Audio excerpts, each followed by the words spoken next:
Futures and forward में मैंने आपको ये बताया था कि हम लोग आगे आने वाले प्राइस को फिक्स करते हैं, यानी हम लोग क्या करते हैं, जो कल की प्राइस है वो आज में फिक्स करते हैं। ये ऐसा कॉन्ट्रैक्ट है जहाँ पे हम लोग आगे आने वाले प्राइस को फिक्स कर देते हैं। सपोज आपने फ्यूचर कॉन्ट्रैक्ट या फॉरवर्ड कॉन्ट्रैक्ट एंटर किया है जहाँ पे आपने एग्री किया है कि 3 महीने बाद आप किसी चीज़ को लेने के लिए 100 रुपये देंगे, और सामने वाले पार्टी ने भी यही चीज़ एग्री की है कि वो 3 महीने बाद आपको 100 रुपये में बेचेगा। ठीक है। सपोज क्या होता है, मार्केट में प्राइस 3 महीने बाद हो जाती है 120। 120 यानी जो आपकी एक्सपेक्टेशन थी कि आगे जाके मार्केट में प्राइस बढ़ेगी, वो बरोबर होती है। 120 में दुनिया 120 में ले रही है, आप ले रहे हैं 100 रुपये में। कहाँ ना कहाँ पे आप इस कॉन्ट्रैक्ट में एंटर हुए हो, तो आपको इस बात का फ़ायदा हुआ है। ठीक है। लेकिन ये भी हो सकता है 3 महीने बाद, अभी जैसे मौसम बाहर का ख़राब हो गया, कोरोना वायरस हो गया, इकोनॉमी की तहस महस हो गई, तो क्या होता है, जो प्राइस है जो आपने एक्सपेक्ट किया था 120 110 होने का, इसलिए आपने 100 रुपये में प्राइस फिक्स किया, वो जो प्राइस है मार्केट में वो पहुंच जाती है 90। दुनिया 90 में ले रही है, लेकिन आपने ये कॉन्ट्रैक्ट एंटर किया है। आपने ये कॉन्ट्रैक्ट एंटर किया है, आप दोनों पार्टी जो हैं ये कॉन्ट्रैक्ट में बाइंड हो। अगर मार्केट में प्राइस 120 होता है तो सामने वाला नुकसान पे, अगर मार्केट में जो प्राइस 90 हो रहा है तो आप नुकसान में हो। किसी ना किसी एक पार्टी का तो नुकसान जरूर हो ही रहा है इसमें, फ्यूचर एंड फॉरवर्ड में। यानी कि हम लोग ये समझ सकते हैं, हमने इसमें प्राइस तो फिक्स की, प्राइस हमने फिक्स की फ्यूचर एंड फॉरवर्ड में, हमने कल की प्राइस फिक्स कर ली, लेकिन मैंने कॉन्ट्रैक्ट एंटर किया। वो कॉन्ट्रैक्ट एंटर होने की वजह से क्या होता है, दोनों पार्टी जो है वो कंपल्शन में है, उन्हें यही जो फिक्स प्राइस है, इस प्राइस पे कॉन्ट्रैक्ट को ऑनर करना ही है। फिक्स प्राइस पे आपको चीज़ देनी है उसको, आपको फिक्स प्राइस पे चीज़ लेनी है। यानी आप ये चीज़ समझ सकते हैं कि दोनों पार्टी जो है वो ऑब्लिगेशन में है, दोनों पार्टी को कंपल्शन है। ऑब्लिगेशन मतलब क्या, कि दोनों पार्टी कॉन्ट्रैक्ट में एंटर हुई है, तो दोनों पार्टी की जिम्मेदारी बनती है कि कॉन्ट्रैक्ट को ऑनर करने का। अगर नहीं करते हैं तो उनके ऊपर कानूनी कार्रवाई भी हो सकती है। ठीक है। यही यही एक मात्र ड्रॉबैक था फ्यूचर एंड फॉरवर्ड कॉन्ट्रैक्ट का, कि अगर आगे जाके आपकी एक्सपेक्टेशन खराब हो जाती है, तो यानी आपका जो रिस्क है वो अनलिमिटेड हो गया फिक्स प्राइस करने के बाद भी। अगर मैं बोलूं कि ऐसा कॉन्ट्रैक्ट आप एंटर कर सकते हो, ऐसा अलग से एक फाइनेंशियल इंस्ट्रूमेंट है जहां पे आप आगे की प्राइस फिक्स कर सकते हो, लेकिन आप ऑब्लिगेशन में नहीं हो। ठीक है। अभी हम आते हैं हमारे दूसरे तरीके के डेरिवेटिव के तरफ, जो है ऑप्शन कॉन्ट्रैक्ट। ऑप्शन कॉन्ट्रैक्ट में क्या करते हैं, ऑप्शन कॉन्ट्रैक्ट भी फ्यूचर कॉन्ट्रैक्ट के जैसे है, जहाँ पे हम लोग आगे आने वाले प्राइस को फिक्स कर देते हैं, आगे आने वाले प्राइस को फिक्स कर देते हैं। लेकिन जो मैंने आपको बताया कि फ्यूचर्स एंड फॉरवर्ड में आप ऑब्लिगेशन में हो, वो आपको ऑब्लिगेशन नहीं है। जैसे नाम बोलता है ऑप्शन, यानी कि आपके पास ऑप्शन है, आपको ये प्राइस में चीज़ लेनी है तो आप लोगे, आपको ये प्राइस में चीज़ नहीं लेनी है तो आप नहीं लोगे, आपकी मर्जी के ऊपर है। यानी जो ये यहाँ पे कंपल्शन था, ऑब्लिगेशन था, ये यहाँ पे ऑप्शन कॉन्ट्रैक्ट में ऑब्लिगेशन नहीं है, ये हमें है राइट। यानी हमें राइट है, अगर मुझे परवरेगा तो मैं उस प्राइस में लूँगा। सेम एग्जांपल लेते हैं, हमने फ्यूचर्स एंड फॉरवर्ड में 100 का प्राइस फिक्स किया था और दो सिनेरियो लिए थे। सिनेरियो 1 में 120 हुआ था और सिनेरियो 2 में 90 लिया था। 120 था तो 20 रुपीज़ पे नुकसान में था, और 20 रुपीज़ फ़ायदे में था, और अगर प्राइस 90 हो जाता है मार्केट में तो आप 10 रुपये के नुकसान में थे। ठीक है। अभी ऑप्शन कॉन्ट्रैक्ट में भी सेम चीज़ पकड़ते हैं। ऑप्शन कॉन्ट्रैक्ट की थोड़ी मैकेनिज्म भी आप समझ लीजिए, मैं आपको बताने करता हूँ। जिस प्राइस में आपने फिक्स किया है, जिस प्राइस पे आप फिक्स कर रहे हैं कॉन्ट्रैक्ट को, उसे हम कहते हैं स्ट्राइक प्राइस, उसे हम कहते हैं स्ट्राइक प्राइस। यानी जो प्राइस यहाँ पे हमने फिक्स की थी 100 की, उसे हम बोलेंगे यहाँ पे स्ट्राइक प्राइस। यानी 100 में आपने कॉन्ट्रैक्ट को लॉक किया, 100 में आपने बोला कि मुझे इस चीज़ को खरीदना है 3 महीने बाद। ठीक है। सिनेरियो 1 लेते हैं, मार्केट में प्राइस हो गई 120, पूरी दुनिया 120 में मार्केट से ले रही है, लेकिन आपने ऑप्शन कॉन्ट्रैक्ट एंटर किया है, आपने प्राइस को फिक्स किया है 100 पे। आपने अगर प्राइस को फिक्स किया 100 पे, तो आप कहाँ ना कहाँ पे दूसरों से ₹20 एडवांटेज में हो, दुनिया 120 में ले रही है, आप ले रहे हैं 100 में, ठीक है, तो आपको ₹20 का बेनिफिट मिलेगा। आपके पास ऑप्शन कॉन्ट्रैक्ट है, ऑप्शन है, आपके पास राइट है, आपने वो राइट को एक्सरसाइज किया। सिनेरियो नंबर 2 लेते हैं, अगर मार्केट में प्राइस हो जाती है 90 की प्राइस होती है, दुनिया ले रही है 90 में, आपने ऑप्शन कॉन्ट्रैक्ट एंटर किया, जिसके बदौलत आपके पास ऑप्शन है, सिर्फ केवल ऑप्शन है, आपके पास राइट है, आपकी मर्जी के ऊपर है, आप चाहे तो उस कॉन्ट्रैक्ट को एक्सरसाइज करेंगे, चाहे तो आप वो कॉन्ट्रैक्ट को एक्सरसाइज नहीं करेंगे। दुनिया ले रही है 90 में, दुनिया में बिक रहा है 90 में, आपने कॉन्ट्रैक्ट एंटर किया है 100 के लिए, आप वो राइट को एक्सरसाइज नहीं करेंगे, ठीक है, वो राइट को एक्सरसाइज नहीं करेंगे, तो यानी आपके पास होगा जीरो लॉस, दैट्स इट। यही ब्यूटी है ऑप्शन कॉन्ट्रैक्ट की, आप वो कॉन्ट्रैक्ट को ऑनर नहीं होने देंगे, वो कॉन्ट्रैक्ट की वैल्यू रहेगी ही नहीं, ठीक है। ये जो कॉन्ट्रैक्ट है ऑप्शन कॉन्ट्रैक्ट, आप अगर समझ सक रहे हैं, ऑप्शन कॉन्ट्रैक्ट में आपका रिस्क कम हो रहा है, आपका रिस्क कम हो रहा है, you are decreasing your risk, आपकी रिस्क कम हो रही है, क्योंकि आपने एक प्राइस फिक्स किया, उसके अगर नीचे जा रहा है तो आप नहीं ले रहे, उसके ऊपर जा रहा है तो आप ले रहे, तो यानी कि आपकी रिस्क तो कम हो गई, आपकी रिस्क कम हो गई, लेकिन जो कॉन्ट्रैक्ट बेच रहा है आपको, उसकी रिस्क तो ज़्यादा बढ़ गई, ठीक है। कोई भी इतना पागल तो नहीं होगा कि ऐसा कॉन्ट्रैक्ट एंटर करेगा। ये कॉन्ट्रैक्ट में एंटर होने के लिए लोग कुछ ना कुछ चार्जेस या फीस लेते हैं, जिन्हें हम बोलते हैं प्रीमियम। अगर आपको प्रीमियम को समझना है, तो प्रीमियम को मैं आपको ऐसे ही बता सकता हूँ, जब भी हम घर लेने जाते हैं, अगर हम घर लेने जाते हैं और हमें कोई घर अच्छा लगता है, तो हम क्या करते हैं, सपोज कीजिए आपको 3 महीने बाद ही घर लेना है, 3 महीने बाद घर लेना है, क्योंकि सामने वाले को भी घर खाली करना है, आपको भी सामान शिफ्ट करना है, आपको भी इतना बड़ा अरेंजमेंट करना पड़ेगा पैसों का, ठीक है।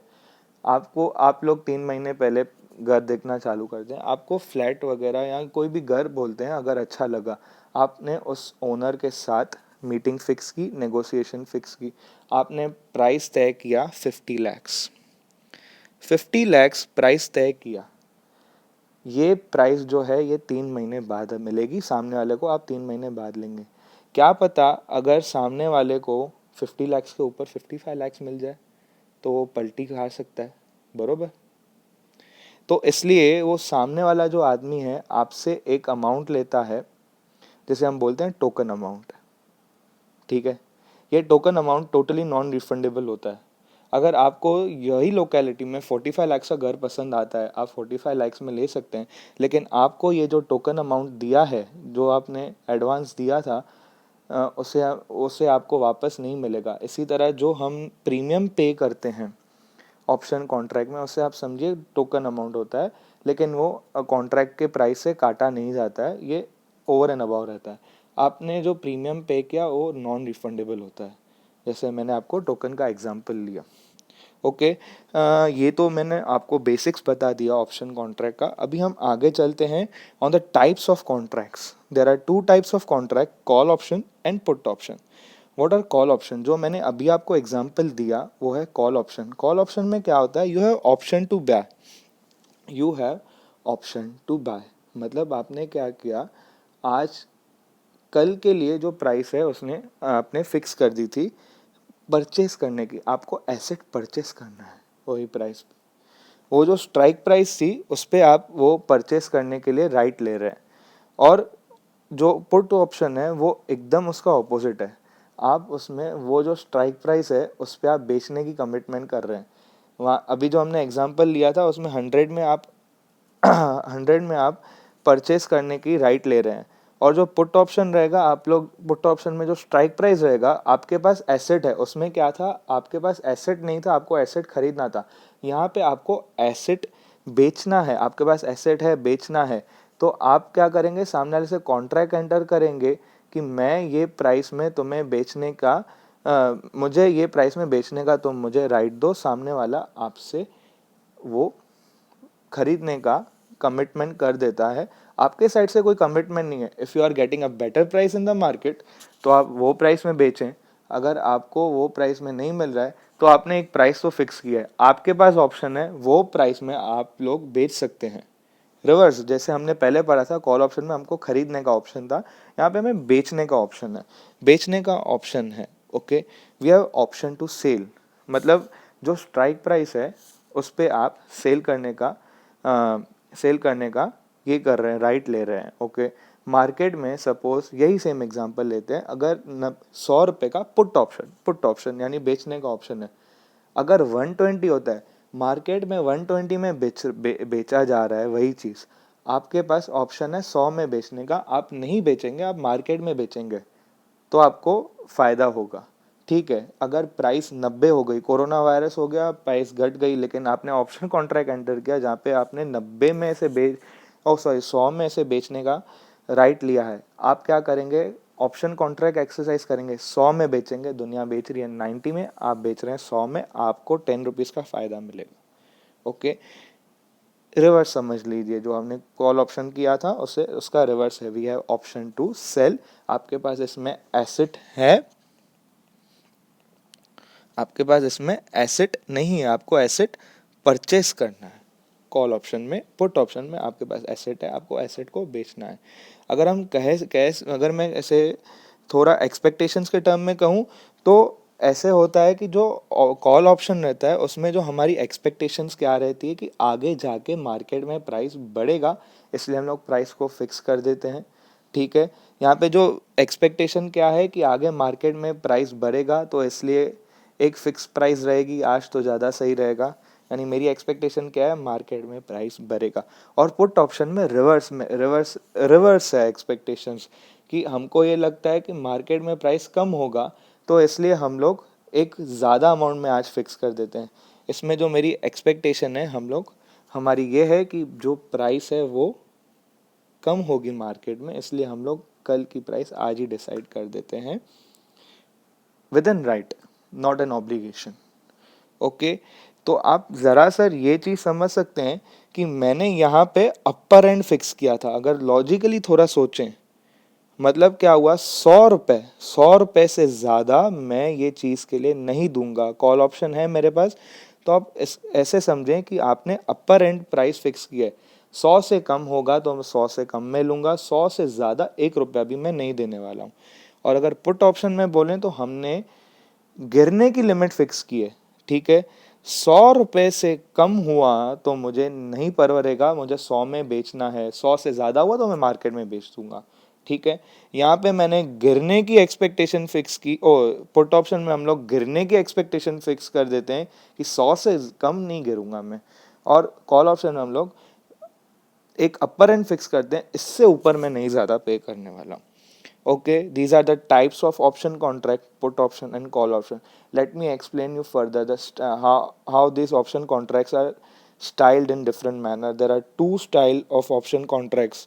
एक है यूरोपियन ऑप्शन और दूसरा है American option. European option, American option.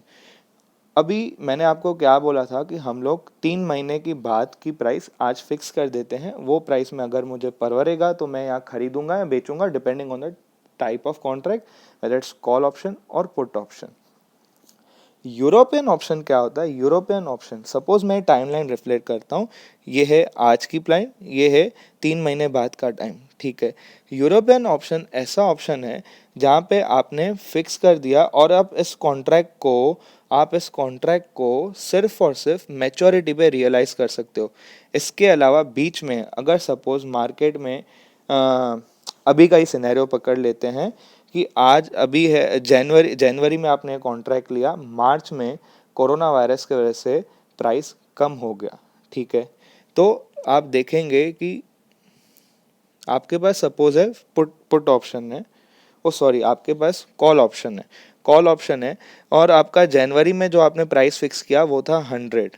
ठीक है, फेब्रवरी तक जो ये प्राइस था ये गिर रहा था 120 130 के बीच में फेब्रवरी तक, लेकिन कोरोना वायरस हो गया तो यहाँ पे प्राइस हो गया 90। तो कहाँ ना कहाँ पे आपको ये खबर थी कि बाहर कोरोना वायरस दूसरे यूरोपियन कंट्रीज में भी फैल रहा है, चाइना में फैल रहा है, इंडिया में आने के चांसेस बहुत ज़्यादा हैं। आपको ये कॉन्ट्रैक्ट को यहाँ पे ऑनर करना था, यानी फेब्रवरी में आपको ये कॉन्ट्रैक्ट निकालना था। लेकिन यूरोपियन ऑप्शन है तो आपको सिर्फ मैच्योरिटी पे ऑप्शन रहेगा कि आप निकाल सकेंगे। आप यहाँ पे इसे ऑनर नहीं कर सकेंगे। आप 130 या 120 जब भी प्राइस है तभी आप 100 में इसे नहीं लेंगे। कॉल ऑप्शन में आप 100 में इसे नहीं ले सकेंगे। आपको यहाँ पे 100 में लेने का ऑप्शन है, जो आप एक्सरसाइज नहीं करोगे क्योंकि मार्केट में 90 में बेचा जा रहा है। ठीक है, यही सिनेरियो अगर मैं एक्सप्लेन करूं अमेरिकन ऑप्शन में, अमेरिकन स्टाइल ऑप्शन जो रहता है उसमें क्या रहता है, आप कभी भी इसे ऑनर कर सकते हैं बीच में। यहाँ पे जैसे मैंने आपको बोला 120 130 के बीच में आपको तभी ऑप्शन लेने का ये था कि मैं ये चीज़ को ऑनर कर दूं। लेकिन आप यही चीज़ बीच में मतलब कभी भी यहाँ पे इनफैक्ट एक दिन बाद भी आप इस कॉन्ट्रैक्ट को ऑनर कर सकेंगे स्ट्राइक प्राइस पे। एक दिन बाद बीच में कभी भी यहाँ पे यानी अमेरिकन ऑप्शन में क्या होता है, आपको over and about the timeline आपके पास ऑप्शन है, आप कभी भी इसे यही स्ट्राइक प्राइस पे इस ऑप्शन को एक्सरसाइज कर सकेंगे। ठीक है, आप होप ये चीज़ समझ सकेंगे कि जो ये टेन्योर के बेस पे बाइफरकेशन होता है उसे हम दो पार्ट्स में डिवाइड करते हैं। एक है यूरोपियन ऑप्शन जो सिर्फ और सिर्फ मैच्योरिटी पे रियलाइज होता है, एक है अमेरिकन ऑप्शन जो वो 3 महीने के पीरियड में कभी भी उसे रियलाइज किया जा सकता है। वो टेन्योर में कभी भी, इनफैक्ट आपने कॉन्ट्रैक्ट आज लिया, आज रात को आप इस ऑप्शन पे ये स्ट्राइक प्राइस पे आप इस ऑप्शन को एक्सरसाइज कर सकेंगे, कल कर सकते हैं, परसों कर सकते हैं, आप चाहें तो 3 महीने बाद भी कर सकते हैं। Okay, thanks a lot for watching this video. I hope आपको ऑप्शन कॉन्ट्रैक्ट का बेसिक क्लियर हो गया और आपने अच्छे से समझ लिया कॉल ऑप्शन क्या होता है, पुट ऑप्शन क्या होता है, अमेरिकन स्टाइल ऑप्शन क्या होते हैं और यूरोपियन स्टाइल ऑप्शन क्या होते हैं। Bye bye, take care.